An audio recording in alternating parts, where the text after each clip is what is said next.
Hello friends, पिछले video में हम the Warren Buffett way book से महान इन्वेस्टर वॉरेन बफे की इन्वेस्टिंग स्ट्रैटेजी के बारे में बात कर रहे थे। इस वीडियो में इसी बुक पर आगे बात करेंगे, लेकिन पहले सबसे काम की बात, अगर आप शेयर मार्केट में पैसा इन्वेस्ट करना चाहते हैं और अभी तक आपके पास डीमैट अकाउंट नहीं है या बहुत ज्यादा ब्रोकरेज से परेशान है तो देश के सबसे अच्छे, बड़े और भरोसेमंद ब्रोकरेज फर्म ज़ेरोधा और अपस्टॉक का लिंक इस वीडियो के डिस्क्रिप्शन में है। आज ही अपना डीमैट अकाउंट ओपन करिए जहां पर आपका ब्रोकरेज कुछ भी नहीं लगेगा, और ब्रोकरेज लगेगा भी तो केवल इंट्राडे ट्रेड में, वो भी मैक्सिमम 20 रुपए। इतनी चीपेस्ट ब्रोकरेज रेट और सेफ्टी कहीं नहीं मिलेगी। तो चलिए शुरू करते हैं। हाई स्कूल पास करने के टाइम अपने अलग अलग बिजनेस से बफे के पास $9,000 से ज्यादा रकम जमा हो गई थी। उन्होंने अपने घर वालों को बताया कि वो कॉलेज नहीं जाना चाहते हैं क्योंकि वो पढ़ाई के साथ साथ अपने बिजनेस पर पूरा ध्यान नहीं दे पा रहे हैं, लेकिन उनके पिता के कहने पर वो कॉलेज जाने के लिए तैयार हो गए। वॉरेन बफे ने यूनिवर्सिटी ऑफ पेंसिल्वेनिया के वॉर्टन स्कूल ऑफ बिजनेस में एडमिशन लिया, लेकिन बफे को यूनिवर्सिटी का माहौल पसंद नहीं आया। वो कहते हैं, वॉर्टन का सिलेबस थियोरेटिकल था, जबकि मुझे बिजनेस के प्रैक्टिकल नॉलेज में इंटरेस्ट था।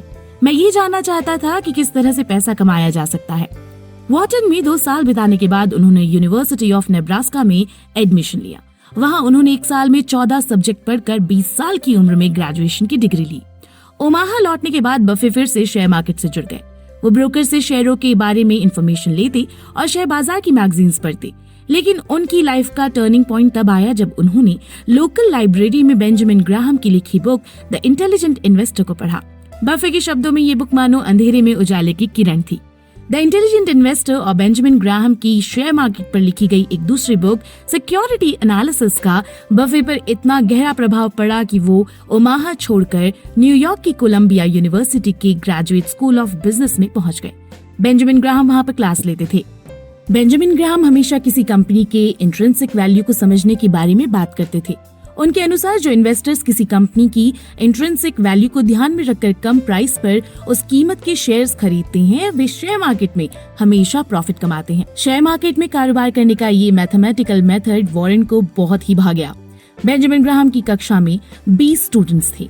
उनमें से ज्यादातर बफे से एज में ज्यादा थे और इनमें से कई वॉल स्ट्रीट में काम करते थे।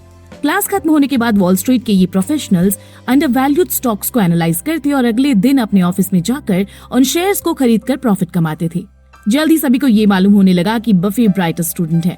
वो अक्सर क्लास में बेंजामिन ग्राहम के क्वेश्चन खत्म होने से पहले ही हाथ उठाकर क्वेश्चन का आंसर देने लगते थे। बफे को बेंजामिन ग्राहम की क्लास में उनके अचीवमेंट के लिए A+ ग्रेड दिया गया था, जो बेंजामिन ग्राहम द्वारा 22 सालों की टीचिंग करियर में दिया गया पहला A+ ग्रेड था। कोलंबिया यूनिवर्सिटी से ग्रेजुएट होने के बाद बफे ने बेंजामिन ग्राहम की फर्म ग्राहम न्यूमैन में उनके साथ काम करने की इच्छा जताई, लेकिन बेंजामिन ग्राहम ने उन्हें जॉब देने से मना कर दिया। बफे को इस बात का बहुत बुरा लगा, पर बाद में उन्हें पता चला कि बेंजामिन ग्राहम केवल यहूदी एम्प्लॉय को ही अपने यहाँ जॉब देते हैं, क्योंकि उन्हें लगता था कि अमेरिकी शेयर मार्केट में यहूदियों के साथ भेदभाव होता है।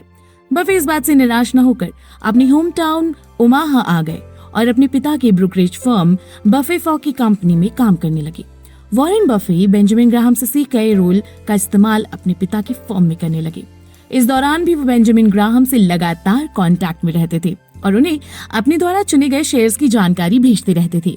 1954 में बेंजामिन ग्राहम ने बफे से कांटेक्ट किया और उन्हें बताया कि अगर उन्हें इंटरेस्ट हो तो वो ग्राहम न्यूमैन फर्म में एक वैकेंसी है, वहां ज्वाइन कर सकते हैं। बफे पहली फ्लाइट से न्यूयॉर्क के लिए रवाना हो गए। ग्राहम न्यूमैन फर्म में वॉरेन बफे मन लगाकर काम करने लगे।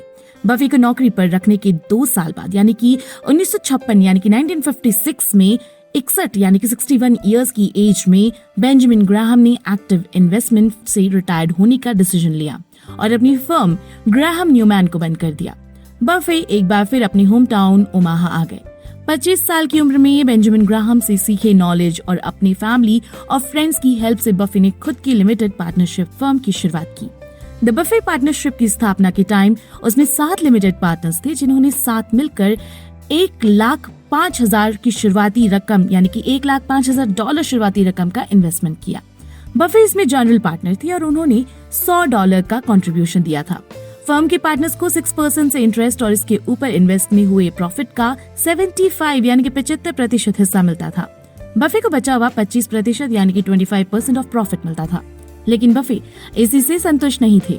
उन्होंने अपने पार्टनर्स को बताया कि वो डो जोन्स इंडेक्स को 10% से बीट करना चाहते हैं। शुरू में बफे की फर्म ने बेंजामिन ग्राहम के क्राइटेरिया पर शेयर्स को खरीदना शुरू किया।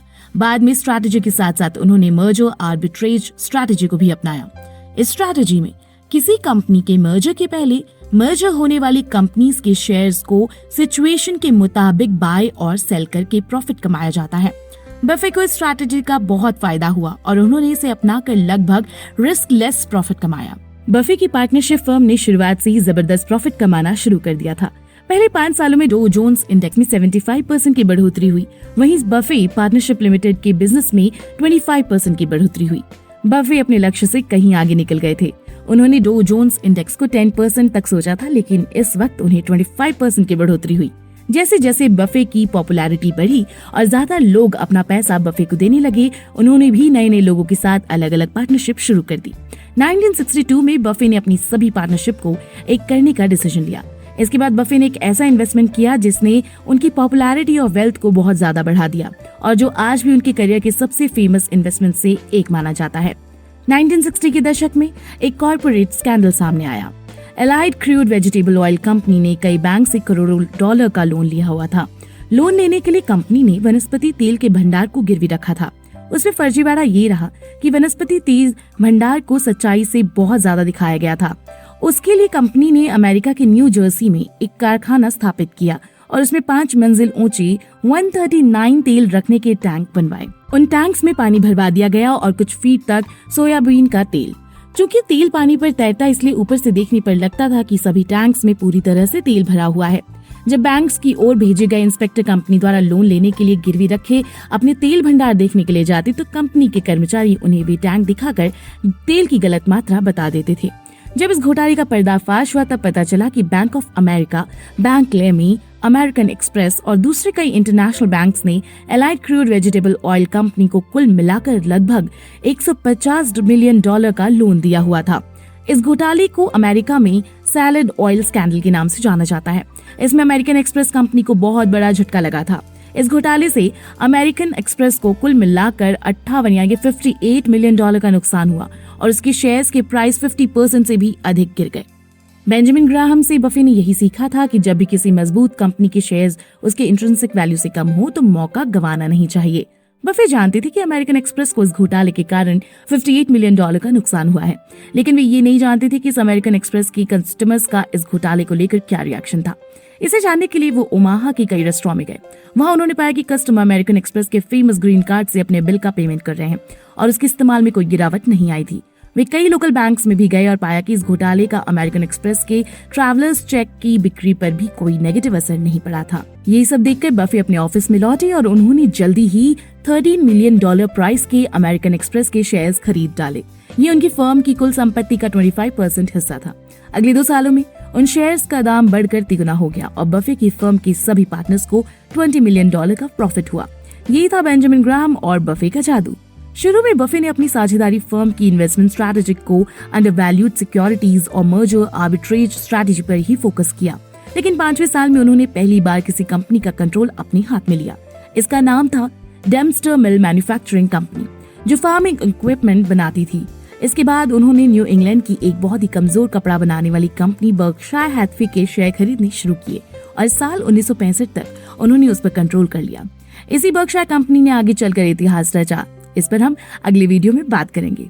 बाकी की बातें टू बी कंटिन्यूड।